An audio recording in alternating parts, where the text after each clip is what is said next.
The war for the internet has begun. This is Kim.com, a notorious hacker. I was a hacker. Probably one of the most famous ones in computer history. And maybe a whole lot more, depending on which version of the story you believe. One of Germany's rich as hell. earliest tech entrepreneurs. He had a knack for finding financial opportunities in technology. A trader, a scammer, an activist, a visionary, a criminal. Yo, is that Tanner's twin? Is that Tanner's twin? A scapegoat. We are going to use every weapon in our arsenal to destroy this guy. Hollywood's #1 enemy. A popular hub for illegally downloaded movies. A folk hero in the fight for internet freedom. A pro gamer. An eccentric multi-millionaire. Damn, what kind of games he playing? Hold up. A pro gamer. Oh, he playing COD. An eccentric multi-millionaire. A musician, an aspiring politician and marketing genius. Yeah, I like Mega Upload. Kim.com may be many things, but one thing is for sure. He has changed the internet forever. And this is his story. Mega Upload. Get into it. Janne Knödler for this story. Whoa. We originally spoke to German journalist Janne Knödler for this story. She and her team host a fantastic podcast series called Wild Wild Web. The first season is dedicated entirely to Kim.com. His story begins in the early 90s, in Kiel, a city in the north of Germany. This is long before he launched the infamous file-sharing platform Mega Upload, before he became the most wanted man on the internet. Back then, he was just Kim Schmitz. He will later claim he attended an elite boarding school in a castle, and that he graduated with a special diploma for gifted students at just 17. None of that is true. He actually went to a public high school for lower secondary education and lived in a home for troubled youth. What up, babe? What's up, little dick? Bro, shut up. Alright, bro, I'm reacting to a video. Hold on. This detail is significant as it highlights a recurring pattern throughout his story. Kim has always tried to portray himself as more than he actually was, as bigger, better, and smarter than his peers. Yo, he think Kim's he got parents aura. separate when he is young. His father is a violent drunk, so the boy often retreats to the safety of his bedroom. Damn. Hey, and that's the sad truth of it. There, he discovers the magic of computers and becomes obsessed. He starts writing his own programs and gets involved in the early days of the internet, before most people even knew what it is. By the early 90s, Kim is running what is essentially a server for trading pirated software. And apparently, he isn't just hosting it. He is eavesdropping on the users, listening in on the emerging hacker scene. The trading platform also earns him his first money. Around the same time, he debuts his now famous alias, Kimbo. An homage to the main character in The Fugitive, who is wrongfully accused of murder and forced to flee from the authorities. This is Kim in 1992, in a grainy segment of German national TV, showing off how to make free phone calls worldwide by routing through the US. He claims he coded the software himself. The show dubs him the nightmare of national... Come on now.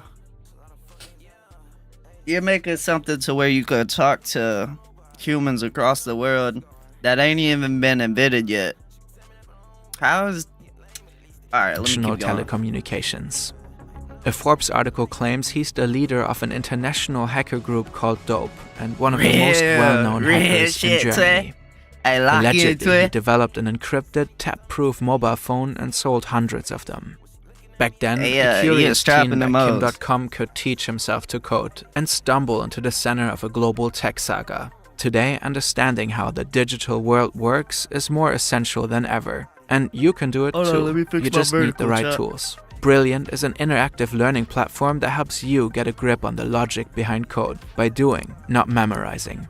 Brilliant's programming lessons are designed to help you develop real coding intuition, even if you're starting from zero. You'll learn by solving bite-sized challenges that teach you how to think like a programmer, breaking down complex problems into manageable chunks of code, getting familiar with Python, and building. Also get 20% off a premium subscription. We just fucking In watched the the ad. mid-90s, Kim is arrested for his shady dealings involving the software trading server. He's convicted in 1998 and receives a 2-year suspended sentence. But Kim remains undeterred. Chat, 2 years, 2 years. You think that was reasonable? Leave it down in the comments. He uses his conviction to boost his hacker image. Kimbo, the larger-than-life tech renegade. At the time, most journalists have no clue how computers actually work. Own names for himself. In this climate, it's easy for Kim to turn myth into media headlines. He claims to have hacked into Citibank and wired $20 million to Greenpeace. That is almost certainly made up.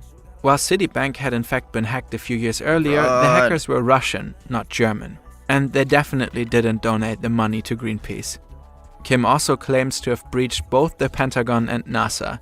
Again, the hacks were real, but not carried out by him. People in the scene start having serious doubts about whether Kimbo even has the So he's a capper. He's a capper. skills to pull off any serious hacking. But scattered skepticism doesn't dent Kimbo's carefully crafted image. He doubles down on his reputation and launches a cybersecurity firm called Data Protect. The logic is simple. Who could... And that's how he gets them in. Yo, he's gonna make that to where people trust him. And he's just gonna steal all their information. I'm already knowing how this goes. better protect you from hackers than the most dangerous hacker himself? Exactly. Data Protect takes off and he starts to make serious money. In 2000, he sells 80% of the company. It's the peak of the dot-com boom and Kim has ideas. Some are actually ahead of their time, like an early version of two-factor authentication years before it became a thing. Then there are also ideas like the Mega Car, a concept car with an onboard computer, built-in video conferencing, and 6... hold on. Yeah, I'm here, twin. I'm here, What's up with it? What's up, little bit? We'll go down a little bit. What's up, little bit? Shit, you already know. Feeling like a villain. Chilling like a villain. How much beatboxes you deep? No beatboxes deep. Actually, just high as rated. So you're not turned. No, not at all. You're not steezy. Not Steez no more. And that's for the best. Fuck, free steez. But you know, hey, just chilling like a villain. Just chilling like a villain trying to get $1 million. Yeah. Alright, bro, Was that hold a on. bar? Tell me I was a bar. Yo, what's up, Ladette? So, dude. Alright, bro. Go down a Hold little bit. on. I'm about to react to this. 16 SIM cards for mobile internet on the highway. It never hit the market. In any case, Kim becomes a rising star in the business world. And he shares his extravagant lifestyle online. He's a baller now. Hello everybody, this is Kim.com. This is my girlfriend. This is my car. This is my cow storage. This is my car. This is my beach. This is my sky. Yo, he's just fucking flexing on the world. He just hacked the Pentagon, NASA. He's What flexing. the fuck? Die Hauptsache ist, dass alle happy sind. Und wenn alle sagen, wir fahren jetzt höchstens 220 und nicht mehr 300, dann machen wir das so.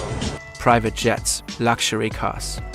During peak .com mania, he claims he'll rescue the flailing e-commerce startup Let'sBuyIt.com. And he makes a headline-grabbing appearance on a German late-night show to sell the story. Du hast dieses Unternehmen gerettet, ist das auch richtig? Das ist richtig, ja. Warum bewirft man dich dann mit schmutzigen Vorwürfen in der Presse? Bro, what kind of language are In truth, Kimbo never actually saves that firm. He buys up shares on the cheap, pumps the stock with media hype, and then cashes out. That's textbook Low-key. insider trading Low-key smart.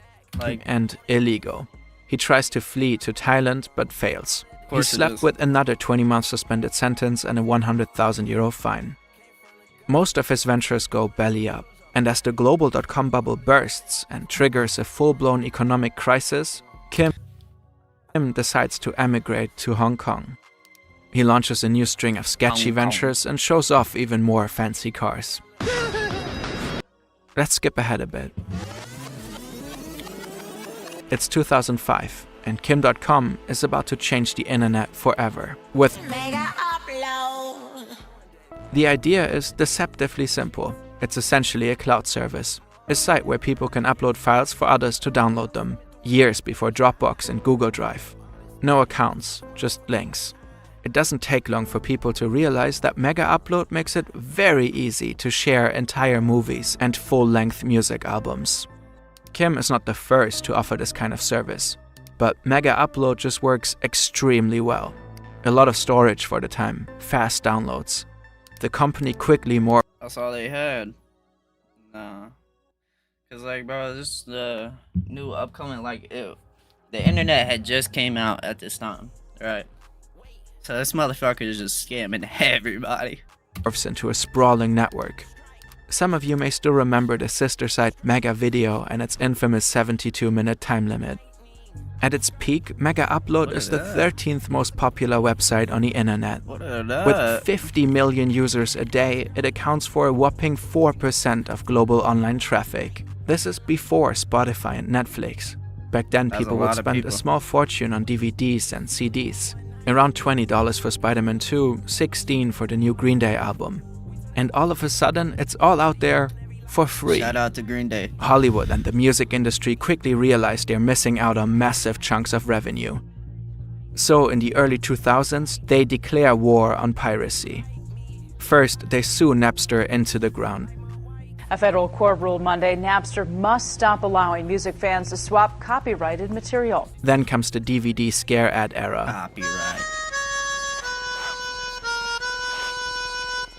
Yo, word to? I'm not gonna, but copyright on YouTube.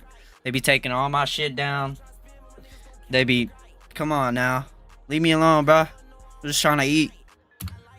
But none of that is stopping Mega Upload. For years, authorities struggle to get a grip on the platform, and no one really knows who's behind it. It used to be owned by Kim Schmitz, but Mega Upload denies any further connection to him. The site is now registered to a company called Vester Limited, which belongs to some Finnish guy called Kim Tim Jim Vester. Of course, Finnish Kim and Kimbo are the same person. He used his distant Finnish ancestry to get hold of a second passport. And for a while, that smoke screen actually allows him to hide in a legal gray zone. But in 2011, Kim just can't resist stepping back into the spotlight. He publicly declares that he is the mastermind behind Mega Upload. That's when Kim Schmitz and Kimbo give way to a whole new identity, I'm like, Kim.com. Watching this fucking scammer. By now, he is living large in New Zealand in a mansion by the sea. Scammer video. He is collecting luxury cars and uses his free time to become one of the top-ranked Call of Duty players on the globe. He's got a wife and kids, and it almost feels like his wildest years are behind him. Maybe he thinks he's far enough from the US to be safe, out of reach. Because instead of keeping his head down, Kim lashes out, and he takes on the global music and movie industries head first. When I gotta send files across the globe, I use Mega Upload. His Mega Upload song from 2011 is extremely provocative. Some of the biggest pop stars of the day appear in the music video, publicly backing a platform that Hollywood sees as the embodiment of internet piracy, supposedly responsible for billions in losses. Universal Music sues Mega Upload. The music video keeps getting pulled from YouTube, and this is just the beginning. The media start calling Kim.com the movie industry killer. With his mansion, his fleet of cars, and his private chopper, he doesn't look like a tech renegade anymore. Oh, okay. He's... Bro, that's fucked up. Bro, he's fucking... Okay. Comes the Dr. No of Hollywood. Clumsy effort, Mr. Bond. You disappoint me. Okay, maybe more like Dr. Evil. Okay, corny ass, bro. Come on now. Get back into it. Either way, he becomes a scapegoat. Yes. Yes. On January 20, 2012, New shit, Zealand twin. police raid .com's Auckland mansion at dawn. At the He's request gone. of the FBI, more than a dozen heavily armed special forces stormed the property. He gone, twin. They call it Operation Takedown. They seize luxury cars, designer watches, and hard drives. Simultaneously, there are raids across 8 other countries. In Germany, police confiscate a brand new Mercedes Kim just got his mom for Christmas. The FBI takes over Mega Upload. All sides of the company go dark. The authorities claim that Kim.com is the ringleader of an international criminal enterprise, that his platform has been built from the ground up to traffic stolen digital content, and that everything else, the branding and business model, is just a front to cover up its real purpose. According to US prosecutors, he and his accomplices have caused $500 million in damages while making $175 million for themselves. Now, Kim is facing extradition to the States and up to 55 years in prison. And now you going to prison. But is that really the whole story? Is Kim.com actually a criminal mastermind? His defense is pretty straightforward. He says he basically invented Google Drive before Google did. That Mega Upload was just a platform, and that he couldn't be held accountable for what users chose to up or download. But under US law, being a file-sharing platform doesn't just give you a free pass. You have to actively make sure copyrighted content isn't being shared illegally. And the indictment documents say he did too little, too late. Kim, of course, insists otherwise. He says Mega Upload had systems in place to take down copyrighted material upon request. He claims his platform even provided big Hollywood studios with the tools to remove the content themselves. But prosecutors argue that Mega Upload's supposed good intentions were just a front. Behind the scenes, they ran a rewards program, paying users to upload popular shows and movies. The platform also supposedly dragged its feet on takedown notices, keeping content online longer to rack up more clicks. Janne Knödler and her team have reviewed leaked Mega Upload documents and emails. They suggest Kim and his crew were fully aware of what was going on their platform. Kim insists the whole thing is a massive... She cracked down on his ass. Now you going to prison, motherfucker. ...political conspiracy. He's never been able to provide any proof. But the full-blown international raid and the threat of 50-plus years behind bars, that does look like authorities are trying to make a point, turning Kim.com into an example. And there is a political layer to the story. The US film and music industry do in fact have massive lobbying power. For example, the then head lobbyist for Hollywood's biggest trade group MPAA was a close friend of then Vice President Joe Biden. And Biden has a reputation for being tough on online piracy. Over 10 years pass. Kim.com relaunches... If that's true, how did that motherfucker get president? Hold on. And Biden has a reputation for being tough on online piracy. I want to see the full document. I want to read that Over shit. 10 years pass. Kim.com relaunches Mega. He dabbles in New Zealand politics. He gives interviews, hops on creator live streams, and stars in documentaries. His story is turned into a best-selling book, and he's even getting his own biopic. A German public broadcaster is producing a 6-part series on Kim.com's rise, fall, and digital rebellion. A gripping, high-energy miniseries about the life of the internet's most audacious outlaw. For a decade, he fought his extradition with all that he's got, appeal after appeal, hearing after hearing. But in August 2024, New Zealand's Justice Minister signed the order. Kim.com will be extradited to the US. He faces charges of copyright infringement, money laundering, and racketeering. Just months later, in November 24, Kim suffered a serious stroke. He hasn't said much since. Just one post on X saying he's in recovery, asking for patience and prayers. So, who is Kim.com, really? An internet freedom fighter? Or a ruthless criminal?